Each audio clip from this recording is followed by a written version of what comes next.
Topiknya pada hari ini mengatasi persoalan hidup yang tidak berdisiplin. Bagaimana mengatasi orang-orang yang tidak disiplin ini? Saudaraku. Sebab minggu yang lalu kita sudah melihat menjadi murid itu harus berdisiplin. Kalau tidak disiplin namanya bukan murid. Dan kita pun tahu tanpa disiplin tidak akan berhasil. Ya, tanpa disiplin tidak bisa bertumbuh. Begitu-begitu saja, hari lepas hari, tahun lepas tahun, saudaraku, tidak memberi buah kepada Tuhan, saudaraku. Nah, dan ini, saudaraku, membuat orang tersebut gagal dalam panggilannya, gagal dalam mengikut Tuhan. Tidak heran Paulus berkata, oleh sebab itu aku melatih tubuhku dan menguasainya sepenuhnya, supaya jangan aku yang sudah mengajar orang lain terbuang. Aku melatih tubuhku, tubuhku ini tunduk kepadaku, tubuhku ini tidak bisa malas-malas ini, dia katakan. Tubuhku ini tidak bisa menderita kehendak daging.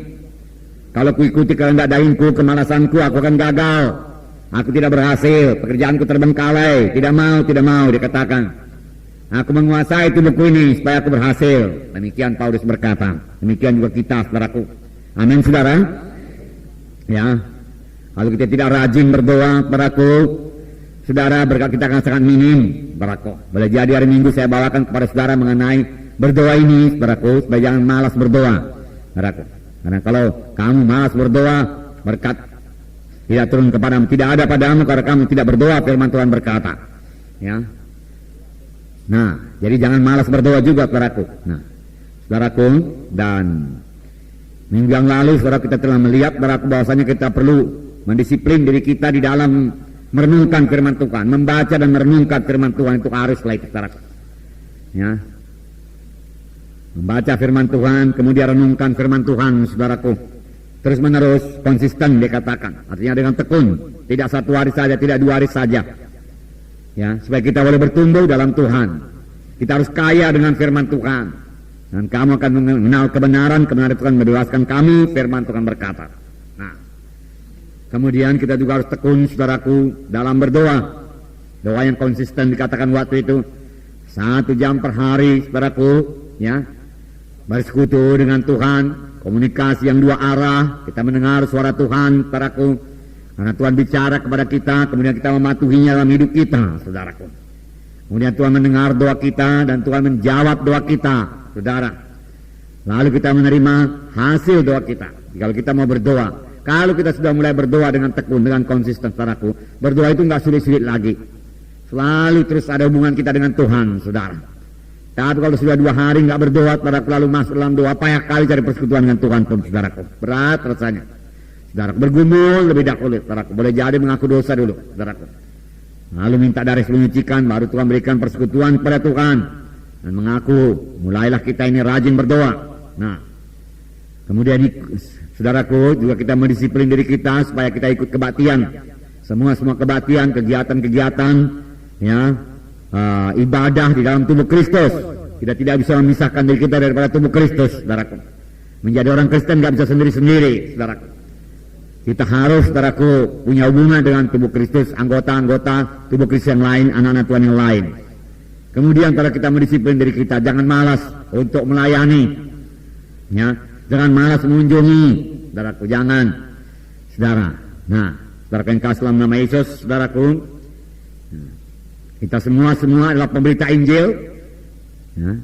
Kita semua saudaraku, anak-anak Tuhan, ikut menggenapkan perintah agung, sebagaimana sudah kita lihat, dengar waktu seminar kita beberapa minggu yang lalu, saudaraku, bahwasanya perintah agung itulah bagi semua anak-anak Tuhan. Semua itu hanya bisa dilaksanakan, saudaraku, dengan berhasil kalau hidup kita berdisiplin. Amin, saudara. Kalau hidup kita tidak disiplin, saudaraku, ya, tidak berdisiplin, maka kita tidak akan bisa mengenapkan perintah agung dalam hidup kita. Kalau hidup kita tidak berdisiplin, saudaraku, maka doa kita juga tidak akan teratur, saudaraku. Ya. Maka kita tidak akan mengalami berkat Tuhan sepenuhnya, saudaraku. Oleh sebab itu sekali lagi firman Tuhan berkata, Tuhan Yesus berkata, barang siapa mau mengikut aku, dia harus menyangkal dirinya, mengangkat salibnya, mengikut aku. Dan Paulus berkata, aku melatih tubuhku dan menguasainya sepenuhnya, supaya jangan aku yang sudah mengajar orang lain terbuang. Karena saya tubuh kita ini. Haleluya. Nah, saudaraku, kita membaca dari lembaran. kita melengkapi firman Tuhan minggu yang lalu mengenai murid yang berdisiplin. Ini tambahannya ya. Hari ini karena minggu yang lalu saudara kita sudah melihat ya, contoh-contoh pun diberikan. Kalau hidup berdisiplin itu contohnya apa saudaraku? Nomor satu waktu itu apa? Prajurit. Yang kedua, olahragawan, atlet ya, yang hidupnya tidak bisa sama dengan orang lain, yang menyangkal diri soal makanan, latihan keras ya. Demikian juga prajurit latihan keras karena memakai selengkap senjata ya.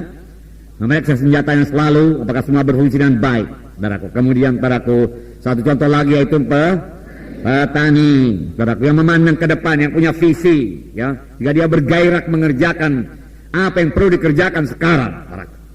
Kadang-kadang orang tenggelam dalam goal di depan itu saja. Tapi apa yang perlu dikerjakan saudaraku sekarang ini, besok, lusa, seminggu, 2 minggu, 3 minggu untuk mencapai goal itu, dia lupa, saudaraku. Ada petani tidak demikian. Karena dia melihat ke depan, saudaraku, dia akan menuai, saudaraku, 100 kali ganda. Maka apa yang perlu dia kerjakan sekarang ini, dia kerjakan, saudaraku. Dia cabut rumput-rumput, saudaraku, dia berikan pupuk, saudaraku, dan lain sebagainya, saudaraku. Dia lihat apakah ada hama, apakah ada wereng, saudaraku. Lalu segera dia tanggulangi, saudaraku, karena dia melihat hasilnya. Kadang-kadang banyak anak Tuhan terbuai hasil 10.000, oke 10.000. Tapi menuju 10.000 itu, saudaraku, dia tidak berbuat apa-apa, nggak bisa. Ya, harus bekerja keras untuk mencapai 10.000 itu. Amin. SKS saudara harus berbelah, hitung, saudaraku, hitung. Ya, ini sudah berapa bulan ini, saudaraku, kita ini, saudaraku. Sejak dari tahun baru, saudaraku, sudah 6 bulan. Sudah SKS saudara berbelah, saudaraku. Nah, kalau belum, saudaraku, berarti saudara perlu lebih mendisiplin diri lagi. Amin. Ya. Jangan terus kepada visi, terus goal saja, saudaraku. Kamu mendisiplin diri kita. Nah, kita baca lembaran. Hari ini kita lihat mengenai jalan keluar bagi orang-orang yang hidupnya tidak berdisiplin. Bagaimana jalan keluarnya kalau memang hidupnya tidak disiplin? Ya, selalu terlambat bangun, malas melayani, apa kita berbuat? Ya. Tidak cukup hanya mengetahui saja, tapi kita perlu memiliki hidup yang berdisiplin. Ya, saudara tahu saja, saudaraku, seperti minggu yang lewat, perlu disiplin. Kalau tidak disiplin, maka saya akan gagal. Tidak disiplin, saya tidak bisa berbuat. Tetapi saudaraku, saudara belum juga disiplin. Nah, saudara nggak tahu bagaimana jalan keluarnya, nggak guna. Tidak cukup hanya mengetahui perlunya disiplin, saudaraku. Kita juga perlu mengetahui kalau memang kita belum disiplin, bagaimana jalan keluarnya, bagaimana mengatasinya. Amin, saudara. Ini berarti kita harus mengetahui bagaimana jalan keluar dari hal tersebut. Dapatkah kita tertolong? Memang hal ini amat sulit diatasi, saudara. Tapi dapat, amin, saudara. Dengan pertolongan Tuhan tentunya. Ya, sebab dalam Tuhan kita ini sudah menjadi kejadian yang baru. Perkara lenyap, perkara baru sudah timbul. Amin, saudara. Dan Tuhan telah memberikan Roh Kudus kepada kita, di mana dikatakan, jika dengan Roh itu kamu mematikan perbuatan tubuh, maka kamu akan hidup. Jadi cukup kelengkapan diberikan oleh Tuhan. Yang perlu bagi kita, sama seperti Paulus berkata, bertindak. Latih tubuh kita ini terkuasai sepenuhnya. Nah, dalam pembimbingan pribadi kita sering menjumpai hal-hal seperti ini,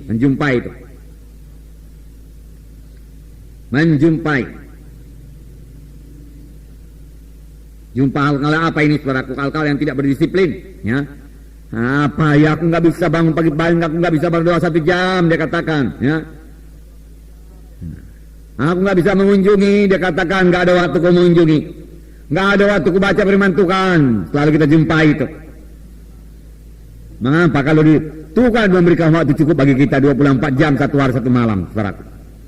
Ya, betulnya kalau kita atur, saudaraku, waktu-waktu itu dengan baik, ya, maka kita, saudaraku, punya cukup waktu untuk membaca firman Tuhan, merenungkan firman Tuhan, dan melayani.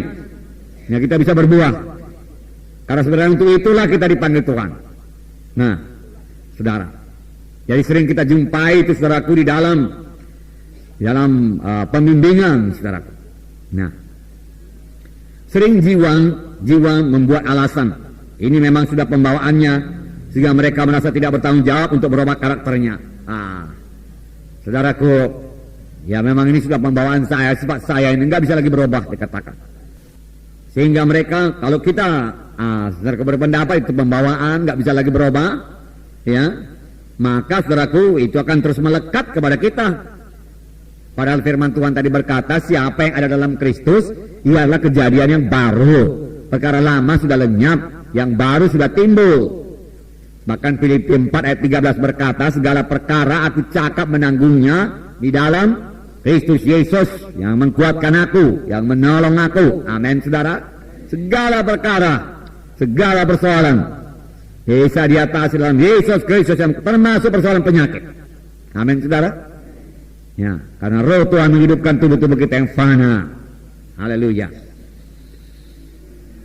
Padahal firman Tuhan berkata kita dapat berubah melalui firman-Nya. 2 Timotius 3, 16, 17. Mari kita baca bersama-sama 2 Timotius pasal 3, 16 dan 17. Pasal 3, 16 dan 17. Mari kita lihat. Mari kita baca. Segala tulisan yang diilhamkan Allah memang bermanfaat untuk mengajar, untuk menyatakan kesalahan, untuk memperbaiki kelakuan, dan untuk mendidik orang dalam kebenaran. Dengan demikian tiap-tiap manusia kepunyaan Allah dilengkapi untuk setiap perbuatan yang baik, supaya kita dilengkapi untuk perbuatan yang baik. Nah, maka saudaraku, di sini dikatakan segala tulisan itu diilhamkan Allah, segala firman itu diilhamkan Tuhan, diwahyukan Tuhan. Gunanya untuk menyatakan kesalahan. Jadi kalau firman Tuhan menempelakkan kita, saudaraku, terimalah itu. Memang itu gunanya. Amin, saudara. Ya. Setiap keadaan kita dahulu sudah rusak oleh dosa, telah kehilangan kemuliaan Allah. Lalu firman Tuhan berkata, engkau harus rajin menyangkal diri, terimalah. Karena itu menyatakan kesalahan kita yang hidup dalam kehendak daging kemalasan. Terima. Untuk menyatakan, ya, bermanfaat untuk mengajar, ya, apa yang baik, apa yang menurut kehendak Tuhan, ya, apa yang disukai Tuhan, untuk menyatakan kesalahan, untuk memperbaiki kelakuan. Karena firman Allah itu hidup dan berkuasa, ya. Dia berkuasa mengobatkan kita. Hari Minggu juga kita katakan, kamu akan mengetahui kebenaran, dan kebenaran itu akan membebaskan kamu. Amin, saudara. Dengan firman Tuhan yang kita ketahui, yang kita percayai, yang kita imani, saudaraku, maka kita bebas, saudaraku, daripada kutuk dosa, kebiasaan-kebiasaan yang jelek, dan untuk mendidik orang dalam kebenaran. Jadi luar biasa berkat daripada firman Tuhan ini. Ya, pertama dikatakan, ya, supaya firman Tuhan mengajar kita bagaimana kita beribadah kepada Tuhan, bagaimana mengikut Tuhan. Amin. Kemudian dia menyatakan kesalahan kita, terimalah, saudaraku. Kemudian dia memperbaiki kelakuan kita dan mendidik kita dalam kebenaran. Dengan demikian tiap-tiap manusia kepunyaan Allah, yaitu saudara kepunyaan Allah. Nah, saudara milik Allah. Amin. Bangsa pilihan Tuhan. Supaya kita berbuat baik, dikatakan. Dan kita berbuat baik. Sama seperti Barnabas, orang yang baik, penuh iman, Roh Kudus, dan dia berbuat baik, maka sejumlah orang dibawa kepada Tuhan. Jumlah besar orang percaya kepada Tuhan. Amin, saudara. Nah, jadi perlu firman Tuhan itu, saudara, kita ketahui, dan kita renungkan, dan kita terapkan di dalam hidup kita. Nah, itu akan mengobatkan hidup kita, saudaraku. Dan kita akan memiliki karakter yang baru, saudara. Dengan nama Tuhan dipermuliakan. Amin, saudara. Ya. Setiap orang harus bertanggung jawab atas dosa-dosa yang diperbuatnya. Mereka tidak dapat berkata, mereka adalah korban dari keadaan-keadaan sekitar mereka. Ya. Seperti yang kita katakan tadi, saudaraku, ya. Korban daripada sekitar saya itu orangnya jahat-jahat semua. Ya. Tidurnya larut malam semua, begadang semua, dikatakan, saudara. Maka saya pun terikut. Tidak ada alasan yang begitu kepada Tuhan, saudaraku. Ya. Setiap orang bertanggung jawab atas dosa-dosanya. Kamulah terang dunia ini, kita harus menjadi terang. Sama sebagaimana atlet, olahragawan, saudaraku, tidak bisa hidup sama seperti orang dunia ini. Demikian kita tidak hidup sama seperti orang dunia ini. Karena asal kita juga bukan daripada dunia ini. Amin, saudara. Ya. Nah, saudara, kemudian ataupun pembawaan mereka yang tidak disiplin, sehingga mereka tergoda untuk berbuat dosa. Nah, saudaraku, yang tidak disiplin hidupnya ini mudah jatuh kepada godaan setan, saudara. Yang tidak disiplin doanya mudah jatuh kalau serangan datang, saudara. Yang tidak disiplin doanya, yang tidak disiplin dalam merenungkan firman Tuhan, yang tidak disiplin dalam pelayanan, saudara, mudah jatuh kepada dosa. Nah, pembawaan mereka yang tidak disiplin sehingga mereka mudah tergoda untuk berbuat dosa. Mudah tergoda kalau tidak disiplin. Dalam 1 Korintus 10 ayat 13 dikatakan, ya, sudah tahu ini, biar saya bacakan pada saudara. 1 Korintus pasal 10 ayat 13. Sini dikatakan, pencobaan-pencobaan yang kamu alami adalah pencobaan-pencobaan biasa yang tidak melebihi kekuatan manusia. Sebab Allah setia dan karena itu Ia tidak akan membiarkan kamu dicobai melampaui kekuatanmu. Pada waktu kamu dicobai, Ia akan memberikan kepadamu jalan keluar sehingga kamu dapat menanggungnya. Nah, Tuhan bilang, pencobaan-pencobaan yang kamu alami itu hanya pencobaan-pencobaan biasa, tidak melebihi kekuatan manusia. Yang kalau saudara mau, saudaraku, saudara pasti menang, bisa mengatasinya. Tuhan tidak mengizinkan kita dicobai lebih daripada kesanggupan kita. Bahkan pada waktu dicobai, Tuhan memberikan kepada kita jalan keluar. Ya, kita cakap menanggungnya, dapat menanggungnya, bahkan menambahi pengertian kita, iman kita, dan sekaligus membentuk karakter kita.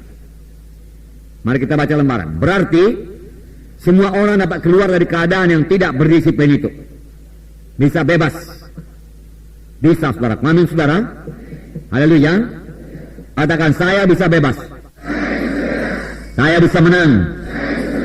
Saya bisa mengatasi kemalasan saya. Sehingga saya rajin di dalam Tuhan.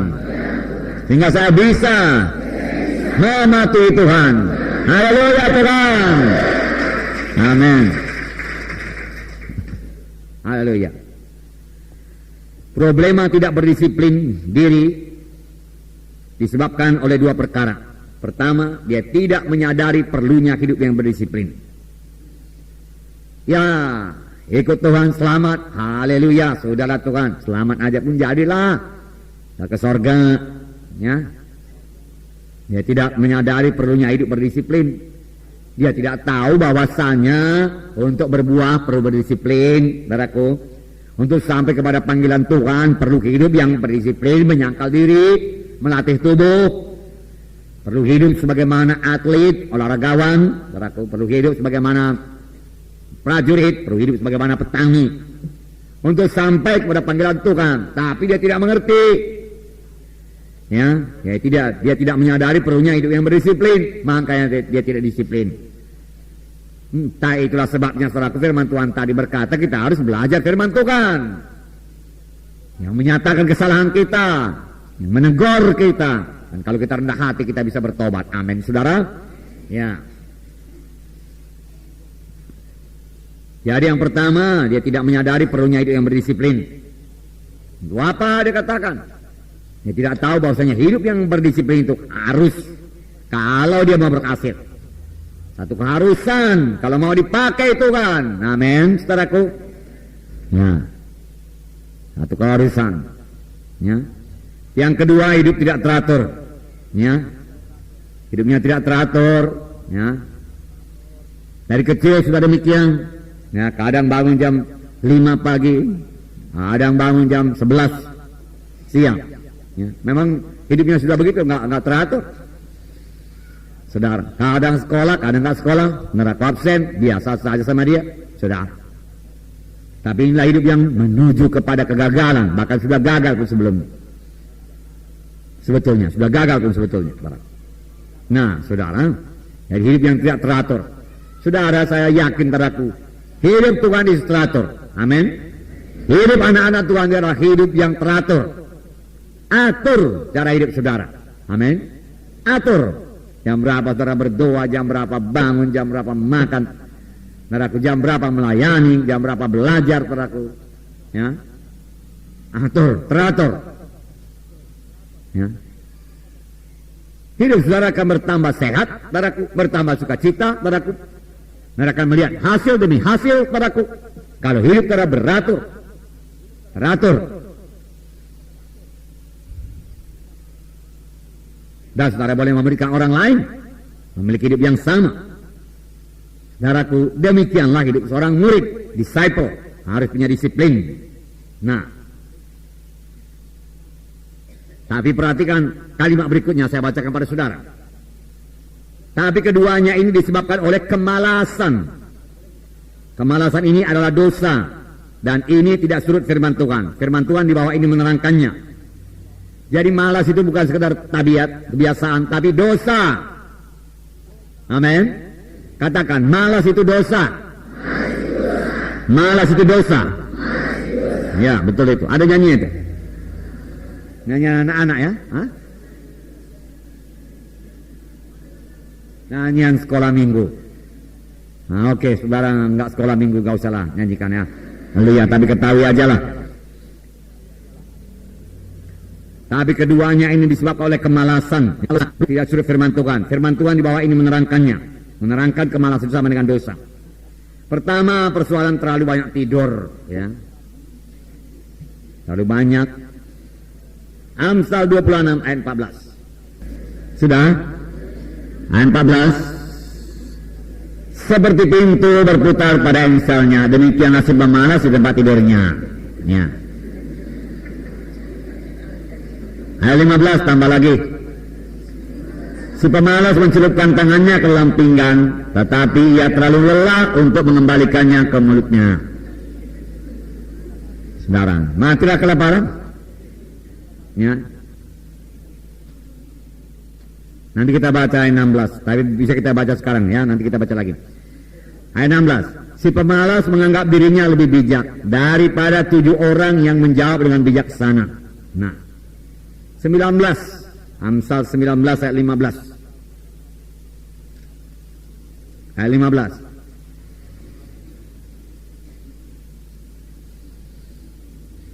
Mari kita baca. Kemalasan mendatangkan tidur nyenyak, dan orang yang lamban akan menderita lapar. Orang yang lamban menderita lapar. Atlet yang lamban pasti kalah. Neraka. Lamban. Beberapa kali saya melihat saudaraku orang bekerja dengan rajin, saudaraku ya, rajin. Tangkas sekali. Melihat dia bekerja pun enak, saudaraku. Saudara, dulu kami tinggal Jalan Serdang, lalu di muka tempat kami itu saudaraku ada orang membuat sepeda. Orang Chinese. Dia membuat sepeda itu saudaraku dari pipa-pipa saja. Dia sendiri yang membuat segalanya, menyambungnya saudaraku, membuat sambungannya, semua dibuat di situ saudaraku. Dan dia tangkas sekali saudaraku, mengetok-ngetoknya dan mempersatukannya tangkas sekali. Sampai saya bisa melihatnya saudaraku setengah jam itu saudaraku, lihat demikian aja. Saya tergagum-kagum, betapa cepat orang ini. Tahu-tahu sudah siap satu rangka saudaraku, segitiganya itu sambakannya, diambilnya lagi pipa, diambilnya lagi, disambungnya lagi, dibakarnya lagi. Wah, cepat betul saudaraku. Cepat. Yang tidak lamban, maka dia berhasil saudaraku. Berhasil. Itu secara dunia saja pun demikian, apakah secara rohani. Ya, mari kita baca. Ada hubungan yang erat antara kebanyakan tidur dan kemalasan. Orang yang tidak berdisiplin dan malas mempunyai persoalan kebanyakan tidur. Tidur merupakan cara yang malas, cara yang tidak berhasil untuk mengatasi stres dan persoalan hidup. Jadi kalau ada stres, saudaraku, persoalan hidup, pekerjaan yang terbengkalai, saudaraku, jangan tidur. Saudaraku, nggak selesai, saudaraku. Kalau saudara tidur, saudaraku, persoalannya masih di situ, pekerjaannya masih terus terbengkalai, ditambah lagi pekerjaannya bertambah-tambah lagi. Lalu bertambah-tambah lagi persoalannya, saudaraku, bukannya berkurang kalau kita tidur, bertambah. Saudaraku, bertambah. Siapkan seberapa kita bisa siapkan. Oh, alangkah enaknya tidur, pekerjaan siap. Amin, saudaraku. Wah, sedap, saudaraku. Nyaman rasanya. Wah, sudah menyelesaikan sesuatu pekerjaan, satu bagian siap. Ah, syukur. Tetapi kalau ini terbengkalai, sangat terbengkalai, saudaraku, doa belum, saudaraku, baca firman Tuhan belum. Wah, tidur pun, saudaraku, mimpinya gak beres, saudaraku. Ya, gelisah tidurnya. Tapi kalau sudah selesai semua doa, merenungkan firman Tuhan, apalagi sudah melayani, saudaraku, jiwa-jiwa dapat berkat, para bersuka cita, saudaraku. Nah, Tuhan memberkati saudara dalam tidur saudara.